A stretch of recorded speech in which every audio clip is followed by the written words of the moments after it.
Glória a Deus. Quero saudar a todos com a paz do Senhor Jesus. Amém, irmãos?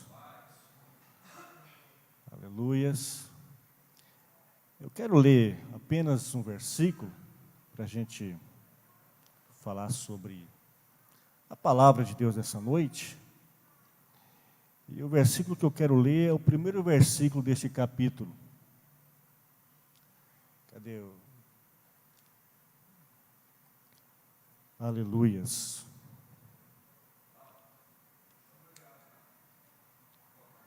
Não, mas acho que todos têm a Bíblia aí, né? Que diz assim: quando ele desceu do monte, grandes multidões o seguiram. Glória a Deus. Pastor Walter já leu o texto aqui, né? Até na sogra de Pedro. Aleluias.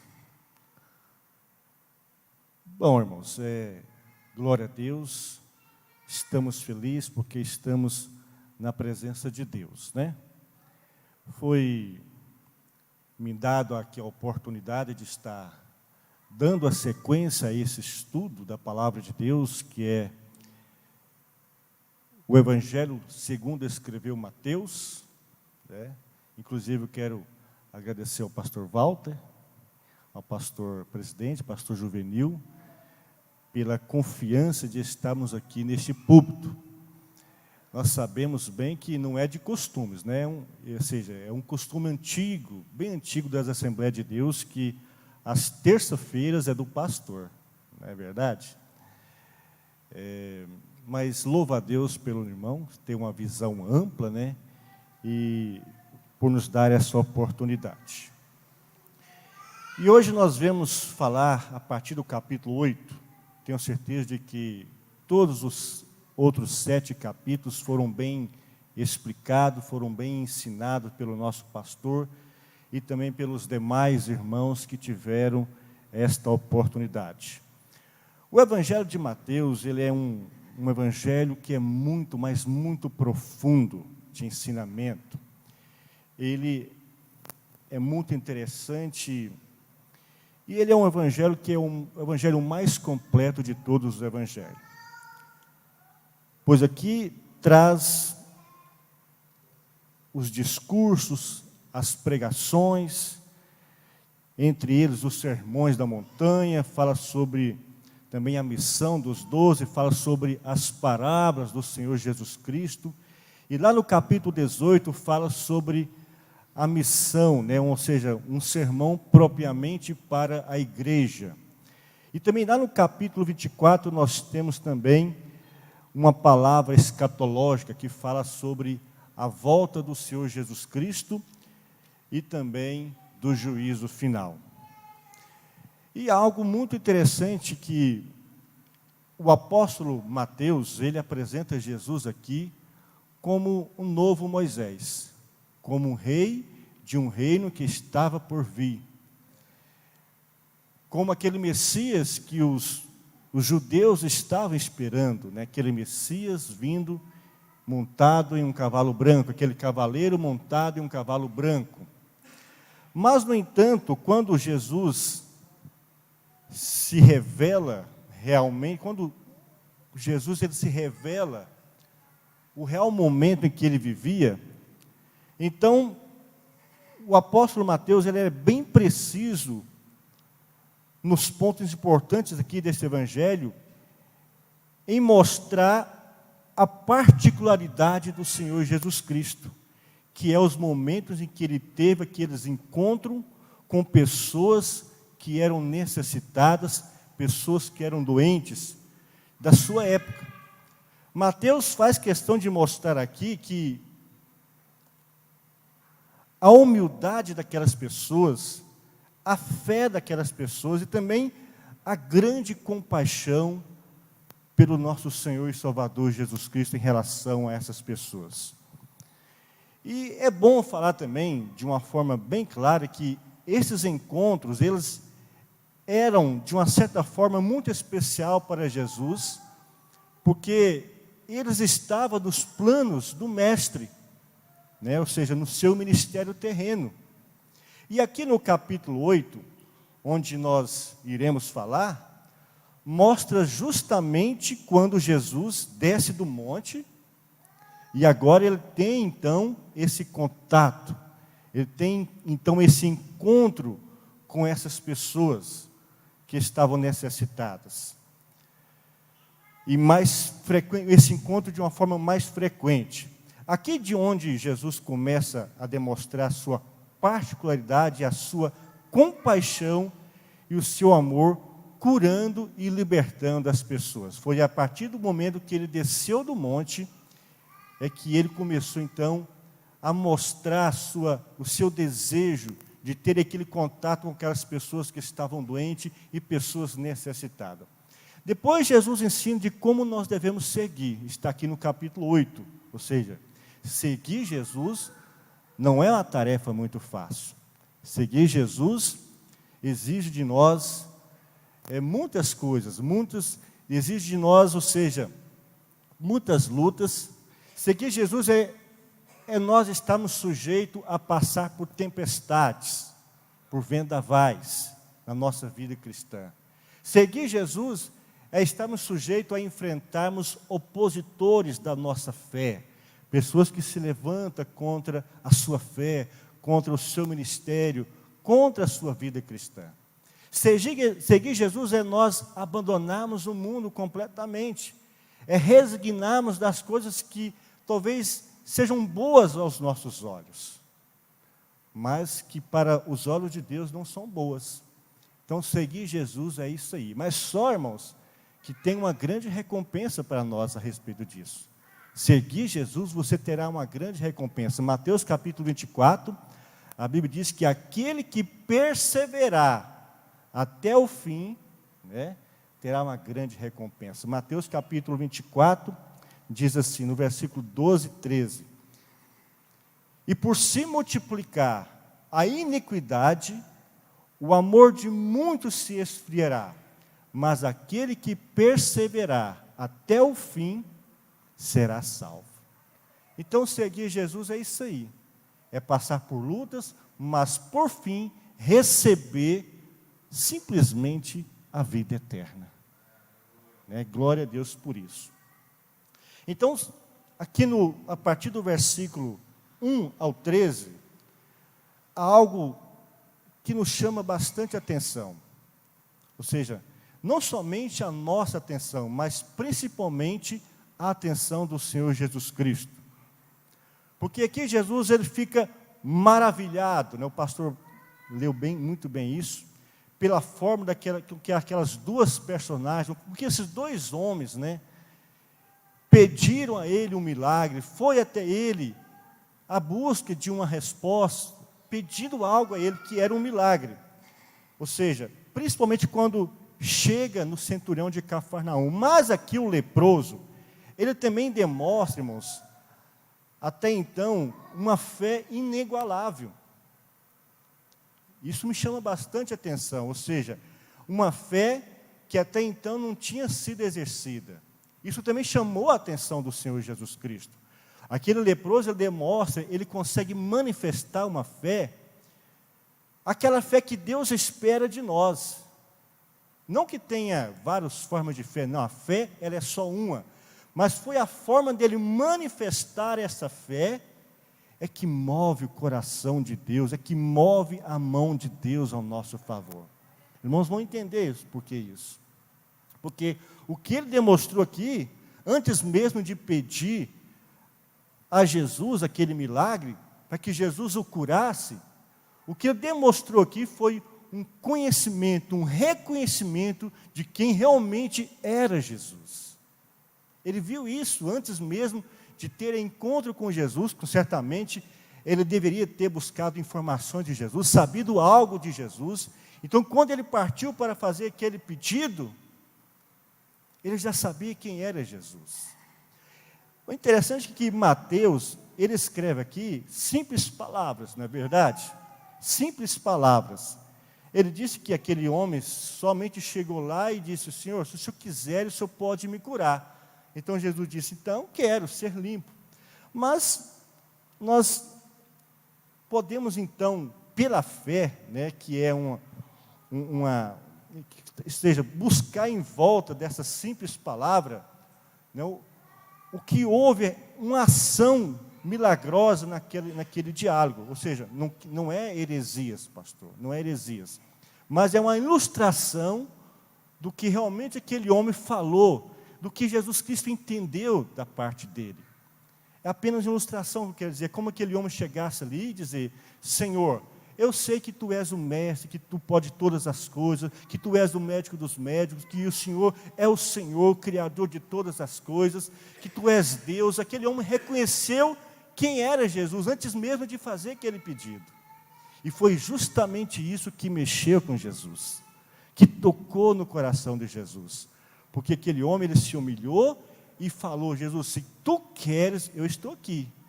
Eu já creio, eu já sei que o Senhor é capaz, o poder está em Ti, o Senhor é dono do milagre, então eu acredito. Então, se o Senhor quiser, o Senhor pode me curar. O Senhor pode me curar. Então, eu vejo isso algo impressionante por parte desse homem. Muito impressionante mesmo. Ou seja, aquele homem fez justamente aquilo que Deus espera de nós. Porque o que Deus espera de nós é um reconhecimento que Ele é Deus. Não o que Ele pode fazer por nós, mas sim o que Ele é. O reconhecimento daquilo que Ele é. É isso que Deus espera de nós. É claro que Deus pode fazer por todas as coisas por nós. É claro que é a Ele que nós devemos buscar. Mas, primeiramente, Deus quer que nós o reconhecemos como Deus, como Criador de todas as coisas, como aquele que é. Louvado seja o nome do Senhor. Mas antes de tudo, Ele quer que você crê. Ou seja, se Ele curar, Ele é Deus. Não é verdade? Como que tem aquele hino? Se Ele abrir as portas, Ele continua sendo Deus. E foi exatamente isso que aquele homem fez e mexeu com o coração de Jesus. Ou seja, Mateus escreve aqui que Jesus, ele só falou algumas palavras, né? Ele disse assim, ó, quero ser limpo. Mas mostrando aqui uma ilustração, né, do que Jesus Cristo poderia ter falado, pensado. É como se ele chegasse àquele homem, olhasse para aquele homem e disse: mas é claro que eu quero te curar. Eu estou aqui para isso, eu vim aqui para isso, essa é a minha missão, é o meu desejo, porque arde no meu coração o desejo de curar, de libertar, de salvar as pessoas. É como se ele tivesse dito aquilo para aquele homem, porque aquele homem havia mexido com ele. Ele simplesmente disse: quero, seja limpo. Senhor. Somando e adicionando aí, interessante que essa aí nós podemos classificar como uma fé de ocasião, né? Jesus ia, olha só o versículo 1, quando Jesus desceu do monte, grandes multidões o seguiam. Então veio um leproso e ajoelhando-se disse: Senhor, se quiseres podes purificar-me. Jesus estendeu a mão e tocou dizendo: quero. Então uma fé de ocasião, não é uma coisa que estava programada, Jesus estava passando. Então nós podemos trazer para a aplicação prática da nossa vida. A fé não é só aquilo que você ora, que está com um alvo para acontecer. De repente você pode ser surpreendido em algo, num trânsito, em alguma coisa, de um acidente, e aquele momento pode ser a fé da ocasião. Essa aqui é uma fé da ocasião, uma fé do centurião. Isso. É uma fé de ocasião. Jesus estava passando, Jesus estava andando. Então na nossa vida pode acontecer essa fé de ocasião. Não é só aquela fé que você está orando já em prol de uma causa que você necessita. Então você vai fazendo aquele exercício de fé em fé, conforme Romanos nos ensina. Essa fé é uma fé de ocasião. Inclusive, pastor, na Bíblia está repleto desse tipo de fé de ocasião. Aquela mulher do fluxo de sangue, o cego de Jericó. Jesus é especialista nisso aí. Aquela mulher cananeia que não perdeu a oportunidade ali de tocar em Jesus. Tocar na orla, né? Exatamente. Ou seja, então são realmente fé de ocasião. E esse cego, esse leproso aqui, ele aproveitou aquele momento, né? Ou seja, ele mexeu com Jesus. Ele reconheceu que Jesus tinha o poder, ou seja, a solução. Olha, irmãos, o leproso naquela época, ele tinha a vida muito difícil, né? Ele sofria discriminação. Aquela doença não era a doença que as pessoas poderiam estar em todos os lugares que quiserem. Não, elas eram jogados de lado, eram desprezados, eram ignorados. Até pelo fato daquela doença, a lepra, ser como... Porque os judeus, eles seguiam a Bíblia, a lei à risca.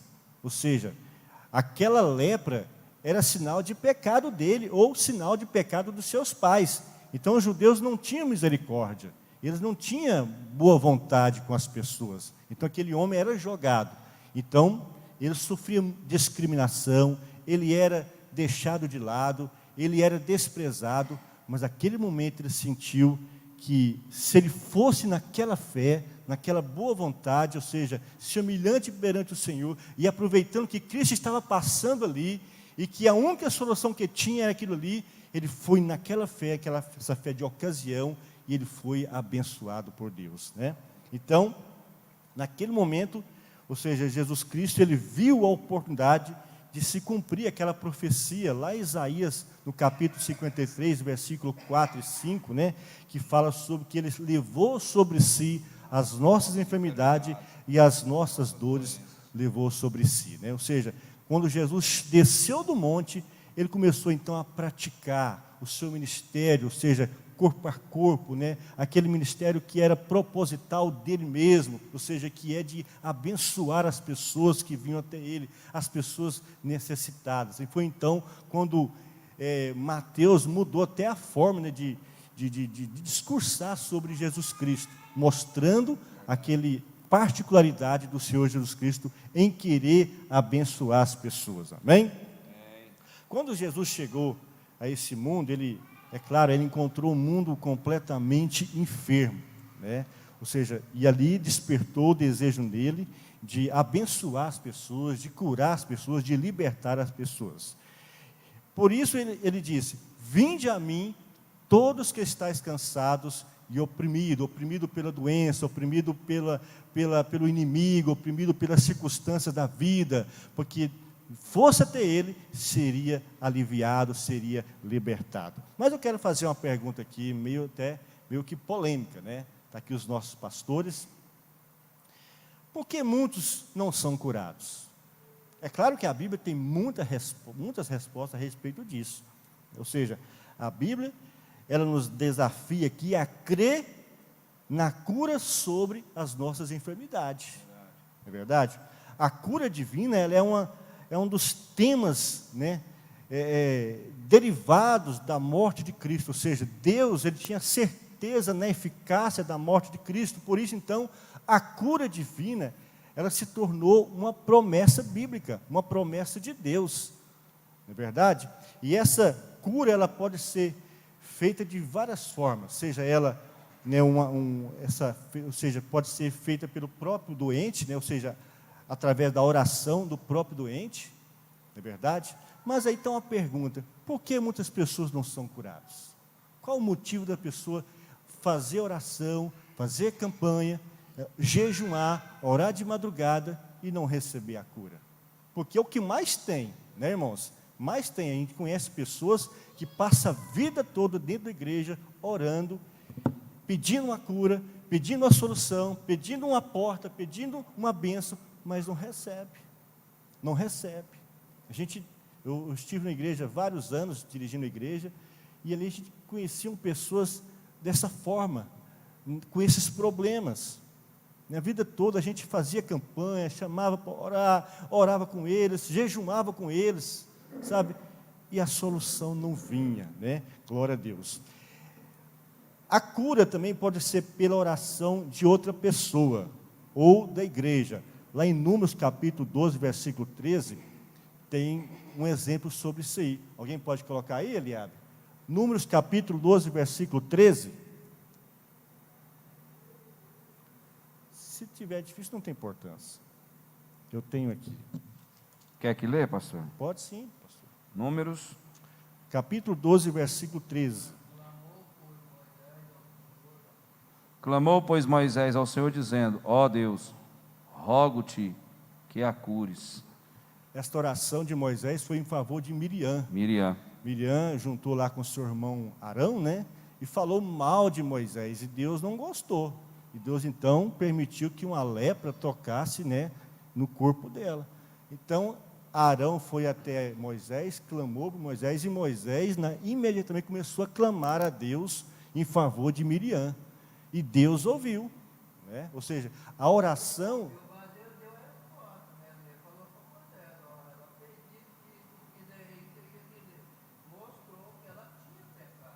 Claro, Deus mostrou que ela tinha errado e que tocasse nele, né, é a mesma coisa de tocar, porque Deus falava, a Bíblia fala que Deus falava frente a frente com Moisés, não falava igual falava com os outros, que eles erraram. Deus então mandou que eles colocassem ela fora do arraial, ficou lá por um bom tempo, aí depois voltou limpa e voltou à sociedade. E também Atos capítulo 28, versículo 8, onde Paulo, né, põe as mãos sobre os enfermos e os cura. Ou seja, a oração em favor das doenças, ela pode ser feita por pessoas, por nós, e também por igreja. Isso é muito importante. Outra coisa que também, a oração pode ser feita com unção de óleo pelos presbíteros. Mas aí, por que muitos não são curados, né? A verdade é que isso ocorre no meio da igreja e que muitas vezes as pessoas até deixam de seguir Jesus pelo fato de não receber a bênção. Eu conheço muitas pessoas que desistiram, que foi para o mundo. Por quê? Porque orou, clamou, pediu a Deus e Deus não deu a resposta. Por exemplo, tem pessoas que não têm fé. Ou seja, a Bíblia mostra que a pessoa que não tem fé nas suas orações, na oração de Deus, são pessoas que têm pensamento múltiplo, pessoas que têm dois pensamentos, pessoas que pensam nas coisas espirituais e nas coisas carnais, pessoas que não têm fé.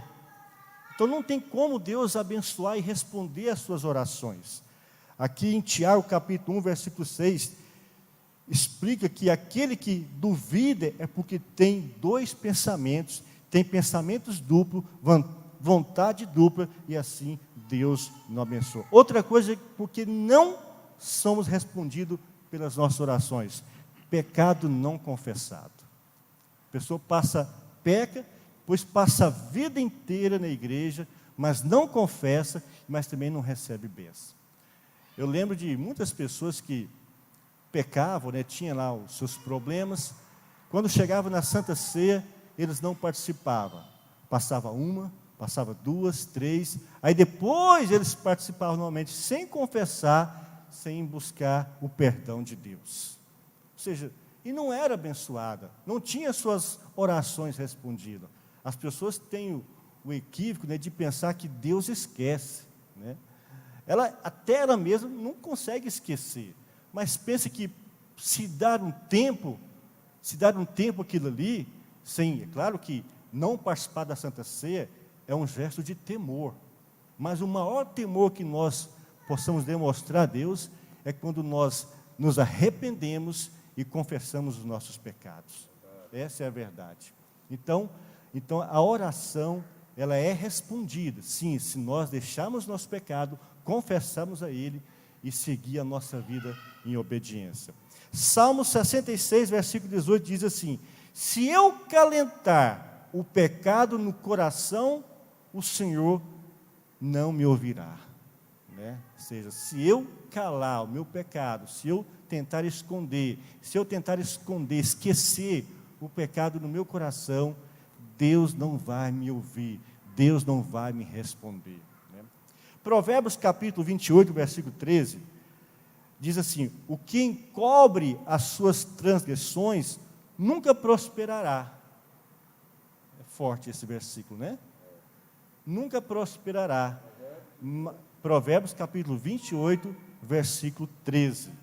Mas o que confessa e os deixa, alcança misericórdia. O que encobre as suas transgressões nunca prosperará, mas os que confessa e deixa, alcançará misericórdia. Então, a chave para que as nossas orações sejam respondidas, né, que possamos obter resposta de Deus, é não deixar. Irmãos, é claro que todas as pessoas são iguais, não é verdade? Claro que alguns têm a sua fé mais elevada, a sua comunhão com Deus mais firme, né, mais forte, né? Ou seja, de acordo com a pessoa se entrega a Deus, busca a Deus, segue a Deus, claro que é diferenciado. Mas todos nós somos pecadores. Todos nós temos as nossas fraquezas. Todos nós. Eu nunca tive, né, falando de mim, propriamente, falar de mim, né, porque eu não conheço outras pessoas, a dificuldade de confessar os meus pecados, de pedir perdão ao meu pastor, ao meu líder. Nunca tive. E graças a Deus, né, está aí já 30 anos de fé, né, e firme no Senhor. Mas por quê? Porque Deus ama quem pede perdão, Deus abençoa, né, que realmente se entrega a Ele com humildade, com arrependimento e com fé. O centurião de Cafarnaum, ele chamou muita atenção do Senhor Jesus, né? Ou seja, pelo fato de compaixão e cuidado amoroso pelo próximo. Pastor, eu não vou ler porque o pastor já leu aqui, né, a parte do centurião. Mas esse centurião de Cafarnaum, ele chama muita atenção pelo fato dele ter compaixão e aquele gesto amoroso pelo próximo, no caso aqui, pelo seu criado, pelo seu servo, uma pessoa que trabalhava para ele. Então isso chamou muita atenção de Jesus. Como eu disse, os judeus, eles não tinham esse costume de ter piedade, de ter misericórdia. Com eles era uma lei, era uma lei. No caso daquele homem, estava terrivelmente, né, doente, endemoniado, então ele estava numa situação muito difícil. Mas aquele centurião teve aquele gesto de compaixão com ele e clamou por Jesus. A maioria que estava constantemente preocupada em seguir a risca, eram os judeus, eles não se preocupavam com aquele homem, não se preocupavam com a situação das outras pessoas.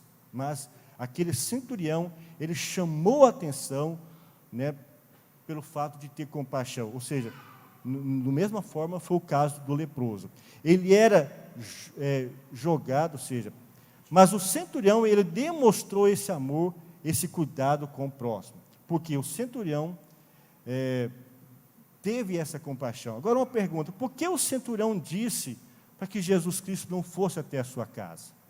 Por que ele disse, olha, não precisa ir em minha casa? Qual foi o motivo disso? Ele era um soldado do exército romano, né, um comandante, como se fosse um delegado hoje em dia, né? Então ele era um homem de poder, um homem de autoridade. E ele chegou até Jesus, não, Jesus prontamente quis ir até a casa dele. Jesus se ofereceu para ir à casa dele, mas ele disse, não precisa. Nesse ponto aí, pastor, a gente pode refletir sobre a questão da humildade da fé dele. Humildade. Porque ele era centurião, ele era considerado um cidadão romano ali da alta elite daquela ocasião. E ele teve a humildade de saber quem que era a quem aquele ele estava pedindo. Então ele agiu, aí o processo da humildade da fé. Uma questão de humildade dele, que foi uma fé que Jesus, né, nós sabemos desse texto, né, nunca houve tanta fé, nunca viu, Jesus nunca tinha visto tanta fé. E o princípio da humildade, a humildade da fé. Jesus não tinha visto tanta fé em Israel, nos judeus, exatamente, e viu essa tamanha fé em uma pessoa que era de outro país. Ou seja, realmente foi por causa da humildade, não tem nada outra coisa não, a não ser a humildade. O Senhor, Ele tem prazer nos humildes. A pessoa pode ser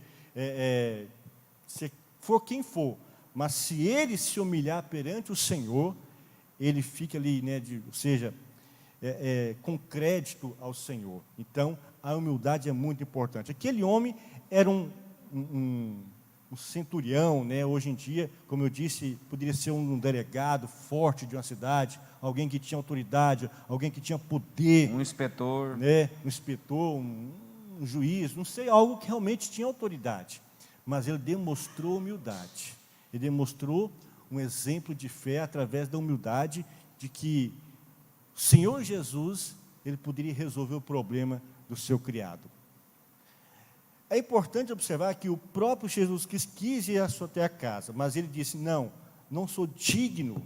Esse foi um dos pontos mais importantes que Jesus viu naquele homem, ou seja, eu não sou digno que o Senhor vá na minha casa. Lucas capítulo 14, versículo 11, pode pôr aí, irmão?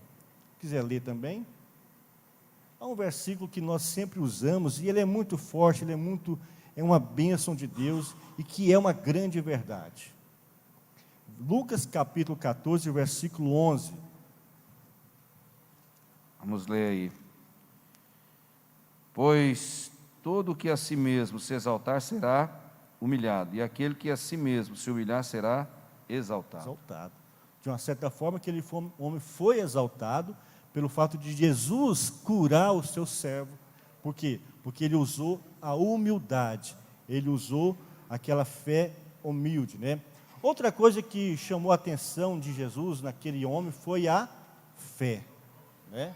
Foi a fé, foi o que chamou a atenção, que Jesus ficou maravilhado pelo fato de ele demonstrar e manifestar aquela fé. Não, basta o Senhor dizer uma palavra aqui e o meu servo será curado. Esse aí é o bom senso da fé. Bom senso da fé. Bom senso. Eu vejo aqui, pastor, 100 homens sobre a sua tutela. Isso. sobre o seu comando. Era muita autoridade, né? E ele mandava, eles obedeciam. E ele usou esse exemplo dele para mostrar para Jesus que ele acreditava no poder de Jesus.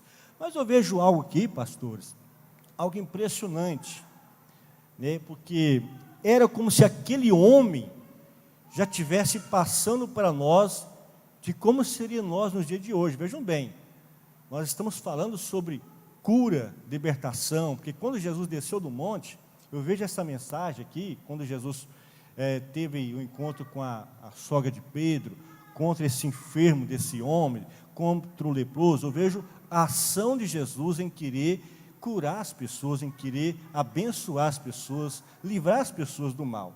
E esse centurião, quando ele fala assim, ó Jesus, não, basta uma palavra sua, ele será curado. Ele estava querendo nos mostrar como seria nos dias de hoje. Porque quando Jesus foi em ascensão ao céu, ele disse, olha, que ele não estaria mais aqui fisicamente, mas o Espírito Santo estaria aqui nos consolando, né, e de uma certa forma representando Jesus. Ou seja, hoje nós oramos espiritualmente, falamos com Jesus através do espiritual, através do Espírito Santo, não é verdade? Hoje nós oramos, então a nossa fé, ela vai muito mais além do que nós possamos imaginar. Ou seja, hoje nós pedimos a Deus, pedimos a Jesus, pedimos para que Ele venha curar através do Espírito Santo, mas é claro que é no nome de Jesus, mas a nossa fé agora é uma fé espiritual. Aqueles homens tiveram o privilégio de ver Jesus de perto, de ter o contato com Jesus. Hoje, né, nós apenas pela fé, embora nós somos até mais bem-aventurados, a Bíblia diz que somos mais bem-aventurados pelo fato de nós crer e não ver, né?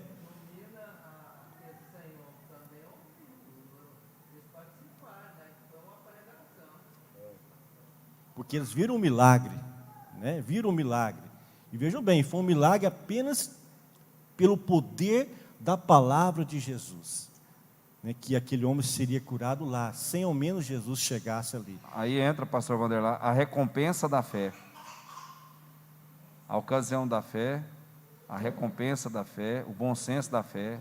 Hoje a igreja, ela não usufrui desses milagres, né, dessas bênçãos de cura, de libertação, de bênção, porque às vezes nós queremos ao vivo, né? Nós queremos pegar, nós queremos palpar, ou seja, a nossa fé é muito pequena em relação a isso. Hoje, as pessoas, eu lembro que havia uma certa divisão dentro da igreja onde eu congregava, que as pessoas iam na fila para receber oração nas quinta-feiras, libertação, mas elas acreditavam que aquelas pessoas que eram destacadas, né, que faziam aquele barulho, que aprontava coisa, que colocava a mão, a pessoa caía, pessoa que falava em línguas, que dançava, ou seja, aquelas pessoas eram bem espirituais. Então, muitos acreditavam naquilo ali. Eu lembro que havia uma divisão ali, né, de uma ou duas pessoas destacadas, assim, os demais obreiros ali, e aquela fila enorme, somente naquela pessoa. Ou seja, a pessoa não está acreditando no espiritual, está acreditando na pessoa, né? Se bem que é relevante pelo fato da pessoa buscar a Deus, buscar o poder de Deus, pagar o preço, e Deus ouve. Deus ouve. A irmã tem dom de cura, tem dom de palavra, de cura. Então, certamente alguém vai até a irmã, porque a irmã buscou. Mas o fato é que muitas pessoas não acreditam no poder de Jesus, acreditam no poder da pessoa, acredita na que a pessoa buscou, na ação das palavras dela. E de fato o que nós devemos acreditar é na ação do Espírito Santo a nosso favor, no poder de Jesus para nos curar. Então, é o que mais acontece em nossas vidas, é isso aí, nas igrejas.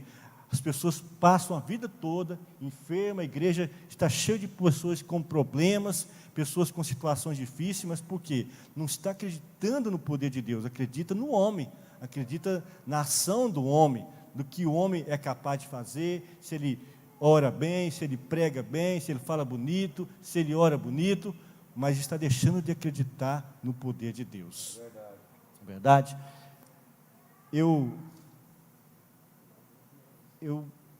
Para hoje, isso é só, viu, pastor? Tá?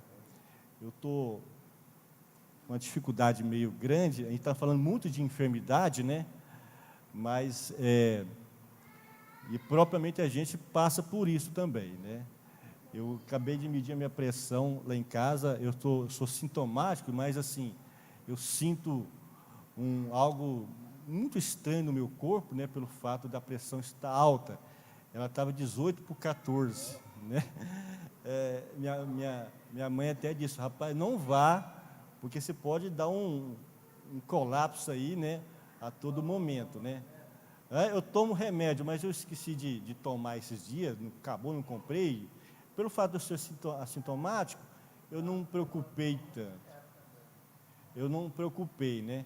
Aí fui tirar, pastor, ontem, a renovação da carteira de habilitação, e a doutora foi medir minha pressão, estava muito alta, né? Aí eu passei a tomar remédio, mas parece que não está adiantando não, né? Não passa mesmo não. Então,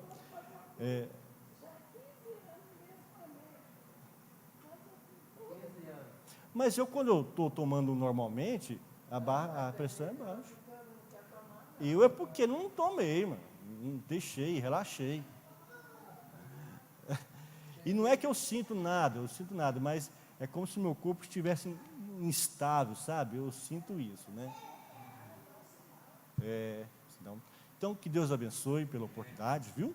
Se o irmão quiser dar continuidade aqui, tem todo o direito. Deus abençoe, pastor Vanderlan, muito bem aqui, expositado aqui. Esse exercício da fé, da obediência, o bom senso da fé, termos aí a fé da ocasião, né?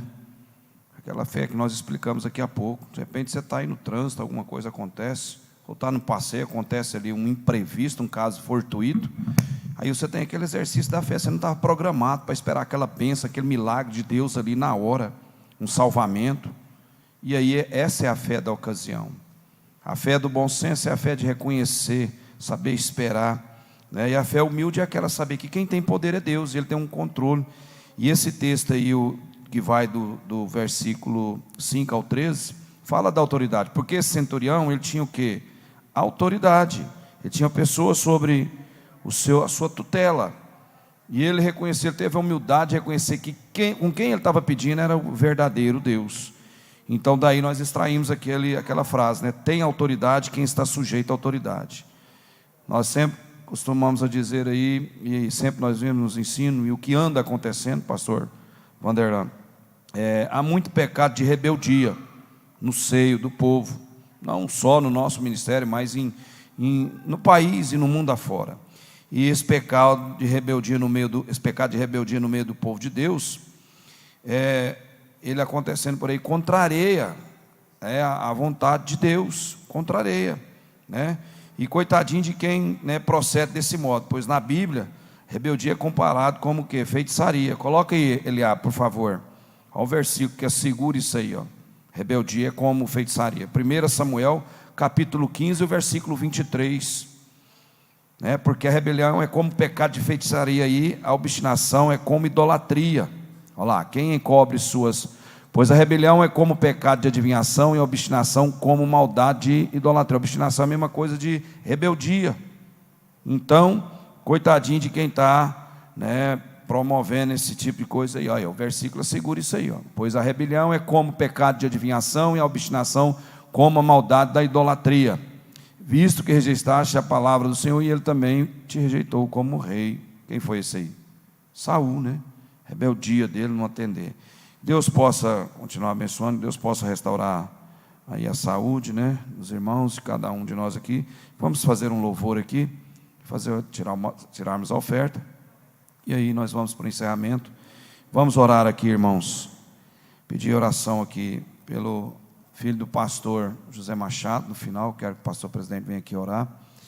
Outros irmãos aí que, né, estão passando esse processo dessa gripe aí, né, que Deus possa abreviar os irmãos, e vai passar em nome de Jesus, vai dar tudo certo. Eu sempre coloco aí, né, na nossa rede aí, que vai passar, vai dar tudo certo. O Salmo 125, os que confiam no Senhor são como um monte Sião, não se abala, mas permanece para sempre. Nós já passamos esse processo aqui, né, da pandemia, esses 2 anos passados aí, sozinho diante dessa câmera aqui. Você que nos assiste, se você tem a oportunidade, não deixe de vir à casa de Deus, porque os dias estão sendo abreviados. O arrebatamento da igreja é uma coisa, né, eminente a acontecer a qualquer momento. Amém?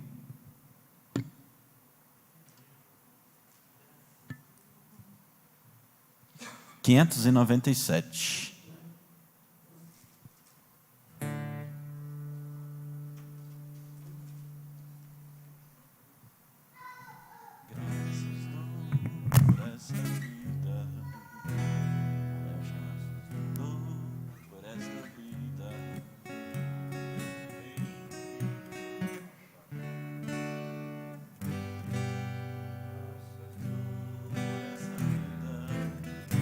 Graças dou por esta vida, pelo bem que revelou. Graças dou pelo futuro e por tudo que passou, pelas bênçãos derramadas, pela dor, pela aflição, pela graça revelada. Graças dou pelo perdão, graças pelo azul celeste e por nuvens que há também, pelas rosas do caminho, por espinhos que elas têm, pela escuridão da noite, pela estrela que brilhou, pela prece respondida, pelo sonho que falhou, pela cruz e o sofrimento e por toda a provação, pelo amor que é sem medida, pela paz do coração, pela lágrima vertida, pelo alívio que é sem par, pelo dom da eterna vida.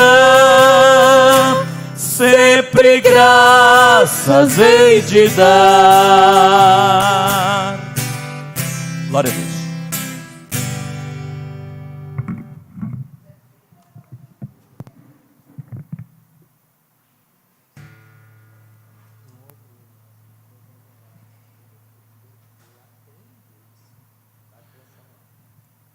Você que nos assiste aí no seu lar, que Deus possa abençoar a sua vida.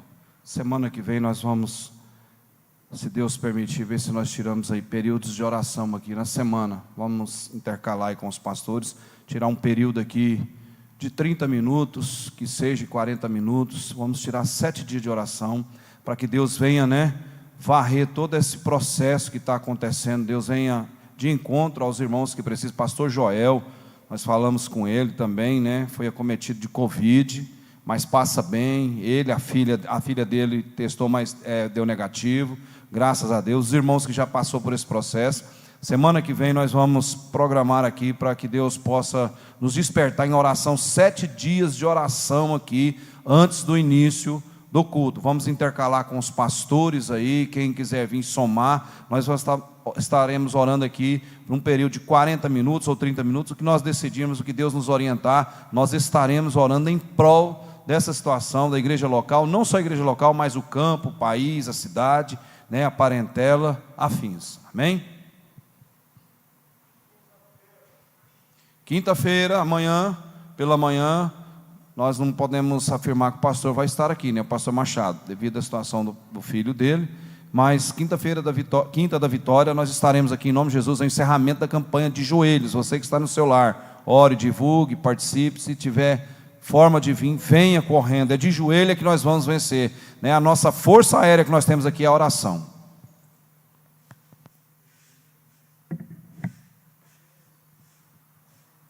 Paz do Senhor, vamos orar. Deus eterno, maravilhoso Jesus, neste momento, nós agradecemos por essa noite. Os irmãos que não puderam vir, aonde estiver também, seja abençoado. Meu Deus, o filho do pastor Zé Machado, a irmã Nilda, visita ali, já oramos ali em casa, mas estamos orando aqui também, um maior número. Meu Deus, que possa sim, Senhor, também alcançar aquela vida, está na UTI, que possa usar os médicos, os medicamentos, tirando dali. Tu és a vida, Tu és a saúde, Tu és tudo, Senhor, em nossas vidas. Não somente Ele, mas todos quantos estão enfermos, alcança cada um, Senhor meu. Vem repreender, Senhor, esse mal que está assolando todo o universo. Ó Deus, nós te rogamos, Senhor, ó Deus de poder, que possa abençoar, Senhor, a cada um, Senhor, levando uma bênção, Senhor. Ó Deus, fazendo obra, aqui falamos a Tua palavra, ouvimos a Tua palavra, que foi curada, aquele leproso, pessoa que foi também ressuscitado, o Senhor ressuscitou, e também Tu é o mesmo Deus Todo-Poderoso. Ó Deus, assim faça essa obra, que nós te rogamos, em nome de Jesus, a cura e a bênção, Senhor, no nome de Jesus. Que a graça do Senhor Jesus Cristo, o amor de Deus, a comunhão, a consolação do Espírito Santo, seja com todos nós agora e sempre. Deus abençoe a todos em nome de Jesus.